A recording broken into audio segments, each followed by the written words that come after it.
Halo, masih bersama saya Ihan Martoyo dari Program Studi Teknik Elektro UPH. Saya masih bersama rekan-rekan dari Fakultas Psikologi, ada Ibu Jessica Ariela, Kaprodi dari Program Studi Psikologi UPH. Lalu ada Ibu Grace Indrawati, pengajar psikologi dan praktisi psikologi klinis, dan Pak David Matahari yang bidangnya banyak di daerah neuroscience dan pengajar psikologi UPH juga.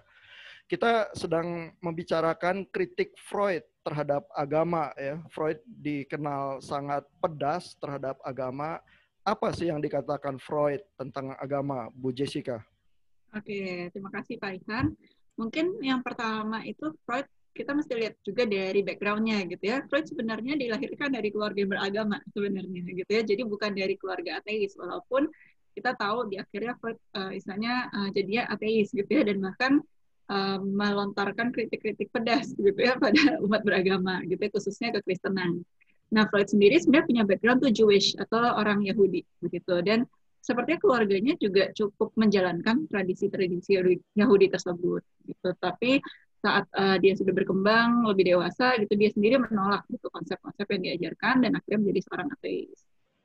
Nah, buat Freud sendiri sebenarnya dia merasa Tuhan itu adalah sebuah um, ilusi yang diciptakan oleh manusia untuk meredakan kecemasannya gitu, neurotiknya itu gitu. Jadi dengan saya punya ilusi ada Tuhan, ada sosok yang all powerful gitu ya, sosok yang maha kuasa begitu, itu bisa meredakan kecemasan saya. Seperti itu sih Pak, secara singkat.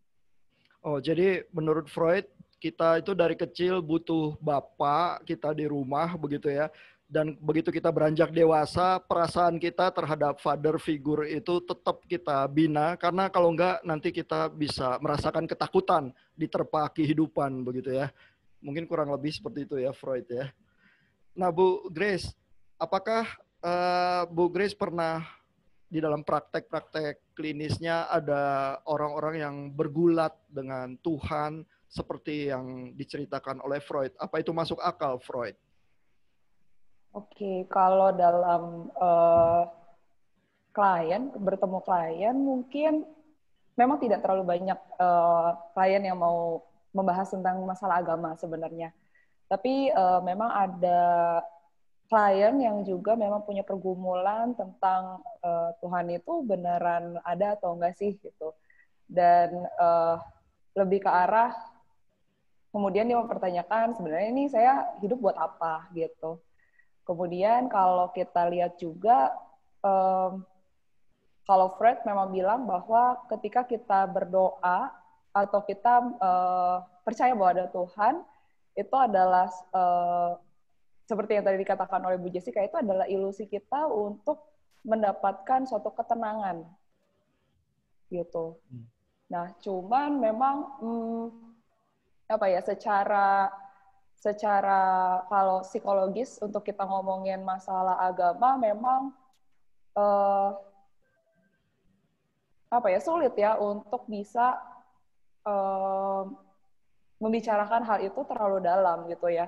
Dan kemudian kalau saya melihatnya sendiri, kalau dari teori yang pernah saya baca juga tentang pandangan terhadap bagaimana Freud melihat agama, sebenarnya Freud itu juga cukup menjadi suatu bukti bahwa manusia itu ya berdosa gitu ya, dari karena tadi yang sudah kita bahas sebelumnya, bahwa manusia bergerak didasari dengan dorongan, ada dorongan seksual dan dorongan agresi gitu ya, yang terkait dengan libido tadi.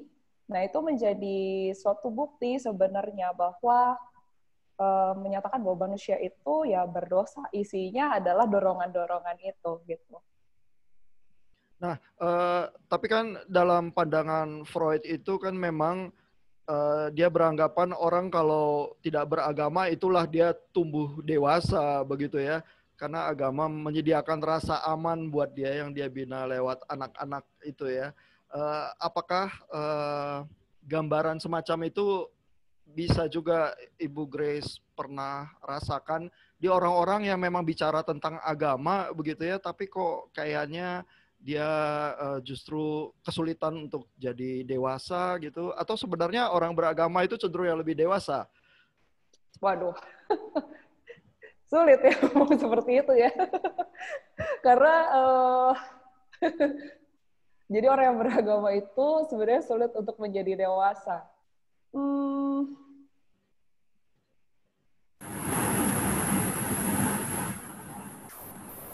Oke, kayaknya saya nggak berani sih untuk memberikan judgement seperti itu. Karena balik lagi masing-masing setiap orang sih, Pak. Tapi Karena kira-kira Freud akan bilang apa? Freud akan bilang apa kira-kira? Kalau Freud, satu itu kan, jadi seseorang itu akan sangat melihat ada percaya akan adanya Tuhan karena dia butuh sosok yang membuat dirinya aman. Dan kemudian saya lupa gitu ya, kalau nggak salah, ketika kan Freud itu menjadi ateis dan ada saya lupa, mungkin Mujes mungkin nanti bisa melengkapi gitu ya, ada kemarahan terhadap Tuhan gitu ya, atau terhadap sebenarnya sosok figur ayah sehingga seorang itu menjadi seorang yang ateis gitu. Oke. Jadi dorongan yang sangat besar untuk memperoleh rasa aman itu motivasi keagamaan yang diamati Freud ya. Nah, Pak David, kalau bisa menambahkan Pak Ihan, silakan Bu, silakan.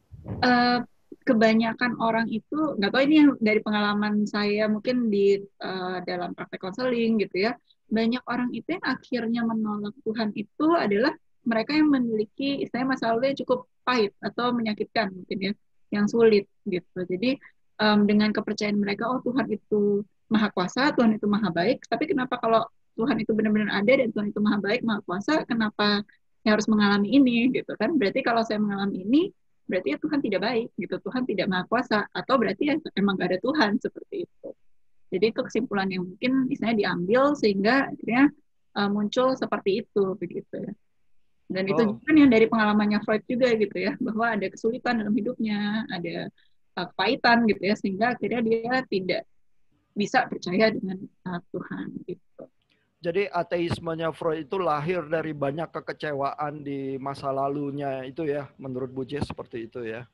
Nah, Pak David Matahari, gimana Pak? Apakah Freud itu benar waktu menangkap fenomena agama manusia itu untuk cari aman? Benar atau tidak gitu Pak ya? Iya. Menurut saya ketika dia menjabarkan tesis dia bahwa agama itu adalah satu ilusi yang dibutuhkan untuk seperti tadi sudah diterangkan oleh Bu Jess dan Bu Grace untuk menenangkan dirinya gitu, bahwa ada sosok yang melindungi, caregiver. Menurut saya pemaparan dari Freud itu tidak cukup kuat sih. Jadi kira-kira argumentasi basic dari Freud kenapa dia berkata bahwa agama itu tidak penting, alasannya itu sangat klise kalau menurut saya. Jadi satu, bahwa agama itu mirip dengan ritual-ritual, mitos-mitos yang ada. Mitos-mitos yang ada itu adalah untuk menenangkan diri, itu satu pemiripannya. Itu basicnya, itu satu. Dari situ dipecah lagi, kenapa itu mirip?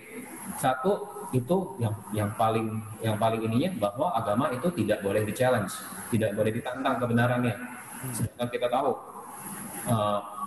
ketika kita berbicara di sini, kita berbicara dari sudut pandang, sejauh saya tahu kalau di agama Kristen, mungkin saya fasihnya berbicara dari agama Kristen. Kalau dalam agama Kristen sih ada satu ayat ya Pak Ihan, ketika Nathanael itu berkata kepada Tuhan Yesus, apakah memang betul ada yang baik itu datang dari Bethlehem, dari Nazaret gitu loh. Nah, di situ justru Tuhan Yesus responnya itu adalah, ini adalah orang Israel sejati. Jadi sikap seorang agama yang sejati itu seharusnya benar-benar ngecek proof. Ketika saya percaya satu hal, saya pertanggungjawabkan iman dengan kognitif juga. itu area yang kita tidak boleh dualisme. Jadi Freud itu tidak konsisten. Kalau sejauh pengalaman saya pribadi mendapatkan pengajaran agama tidak seperti itu kok. Nggak boleh, bukannya tidak boleh di challenge, boleh kok gitu. Dan ateis itu sekarang semakin berkembang, apalagi di Jerman kita lihat ateis itu dilindungi gitu, dan bahkan dijaga oleh sistem pemerintahan di Jerman. Kalau yang tidak mau ambil pendidikan agama boleh ambil filsafat. Jadi nggak ada itu istilahnya agama tidak boleh di-challenge, kebenaran yang boleh gitu. Bebas. Itu demokrasi disempurnakan menurut saya salah satunya oleh agama gitu loh. Jadi hukum yang terkuat salah satunya kan dari tabletnya dua loh batunya Musa. Selain dari itu ya tabel apa itu di tabel apa namanya Hammurabi itu sangat terkuat. Tapi itu mirip dengan dari agama Moses religion. Jadi menurut saya demokrasi yaitu menghargai pendapat setiap orang itu lahir dari agama justru gitu. Oke, jadi salah satu hal yang menurut Pak David Freud itu meleset adalah tidak benar pandangan Freud bahwa agama itu nggak bisa di-challenge ya. Banyak ajaran agama itu justru menolong kita membuka pikiran, berdiskusi ya, dan berdialog justru ya. Jadi, nah, walaupun ajarannya seperti itu ya, tapi apa kalau kita lihat sehari-hari ya, memang orang beragama itu lebih banyak orang yang pokoknya kamu jangan challenge kalau soal kitab suci gitu ya, atau oh mari kita ngobrol dan mari kita diskusi. Bu Jessica gimana Bu, kalau di universitas dengan mahasiswa atau dengan komunitasnya apa yang dirasakan biasanya? Iya, mungkin kalau istilahnya di dalam yang saya temui gitu ya, kebanyakan orang itu tidak berani mempertanyakan atau mendiskusikan tentang agamanya begitu, karena ya mungkin dia takut dianggap wah ini mulai istilahnya apa ya, mulai murtad seperti itu gitu ya Pak ya, atau ya mungkin ada kecemasan tertentu karena agama itu dianggap sakral begitu, Tuhan itu dianggap sakral dan tidak bisa dipertentangkan, tidak bisa dipertanyakan, seperti ya udah penting nurut aja gitu. Nah tetapi saya justru mendorong untuk terjadinya diskusi-diskusi itu sih Pak, gitu ya, mempertanyakan sehingga kita itu bisa, istilahnya saat kita punya komunitas, tempat yang aman gitu untuk diskusi, untuk cerita gitu ya, justru kita semakin bisa memahami sih apa yang kita percayai gitu. Jadi nggak cuma percaya buta gitu kan ya.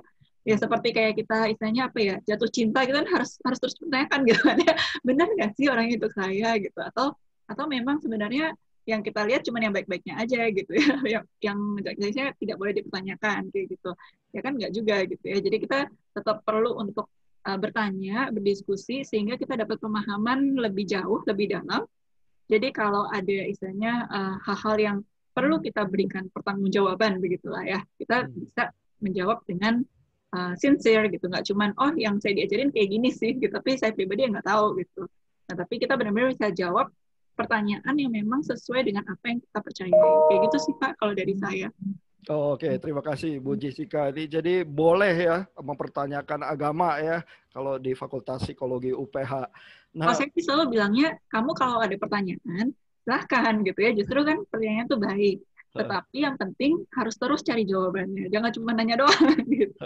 Harus tanggung jawab cari jawabannya. Gitu. Pak David kayaknya lagi siap-siap mau komentar ya. Silakan Pak. Mungkin biar Bu Jessica beres dulu, mungkin Bu Grace mungkin ada mau menyampaikan sesuatu dulu mungkin. Oh iya, ke Bu Grace nih ya. Bu Grace, kalau ada universitas ya atau dosen yang bilang, coba kamu tulis paper untuk mendukung Freud ya, pandangan dia terhadap agama, itu menurut Bu Grace tuh efeknya bagus atau kurang bagus sih? Justru itu membantu kita untuk semakin mengkritisi dan melihat teori dengan cara yang lebih terbuka ya.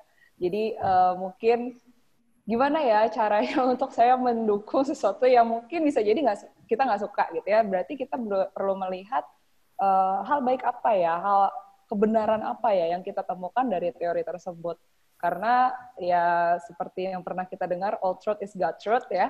Jadi pasti ada satu kebenaran dari teori yang diajarkan, even sekalipun yang mengungkapkan atau yang memberikan teori itu adalah seorang yang mungkin tidak percaya dengan Tuhan.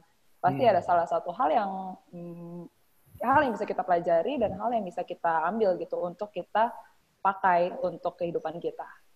Ya, jadi all truth is God's truth. Kalau saya dengar itu, saya selalu terbayang kebenaran itu kalau kita pertanyakan dan diskusikan dengan sangat mendalam tidak akan runtuh ya, malah mungkin menjadi lebih kuat ya. Sehingga kalau kita takut berdiskusi, jangan-jangan yang kita pegang itu memang bukan kebenaran ya, karena nanti didiskusikan terus jatuh gitu ya. Iya. Pak David, gimana Pak? Apakah setuju Pak? Cukup setuju ya. Jadi tadi ada beberapa bagian saya tidak terlalu mendengar jelas, tapi saya setuju sih. Jadi dengan pendapat dari Bu Jessica dan Bu Grace dan kesimpulan Pak Ihan, sebenarnya tadi saya mau menambahkan gitu ya. Jadi Freud juga berkata bahwa agama itu kenapa merusak gitu ya. Salah satunya karena meruntuhkan sains, jadi deplore science, bahasanya dia itu deplore science. Dan ini sebenarnya sudah berkaitan dengan yang sudah kita bahas dengan Bu Jessica, dengan Bu Grace. Sebenarnya tidak seperti itu kan, agama itu tidak seperti itu, nggak deplore science. Memang dengan sikap seorang orang yang beragama yang juga kan tidak melulu tertutup, juga bisa terbuka, itu sih. Jadi saya cukup setuju apa yang disampaikan, sikap seperti itu, sikap seorang agama seperti itu nggak melulu tertutup, ada yang terbuka, dan ketika kita terbuka, memang itu akan lebih baik. Dan itu sebenarnya juga menihilkan argumentasi dari Freud bahwa agama itu kenapa itu buruk, karena deplore science, menghambat sains. Padahal kita tahu perkembangan sains, mungkin Pak Ihan yang lebih fasih di sini, agama itu sebenarnya ilmu itu lahir di kloster-kloster kan ya Pak Ihan ya, universitas itu lahir di kloster-kloster, di biara-biara. Jadi disitulah timbul sebenarnya agama yang sebenarnya memunculkan bahwa alam ini ada hukum, aturan tertentu, ada aturan yang jelas sehingga kita mau menyelidiki sesuatu yang sudah jelas. Gitu sih. Oke, jadi memang salah satu ketakutan Freud juga adalah kalau fanatisme agama itu menghambat sains ya. Tapi itu obrolan yang bisa panjang. Kita akan ketemu di klip-klip kita di lain kali. Terima kasih Bapak Ibu. Terima kasih. Itu Pak.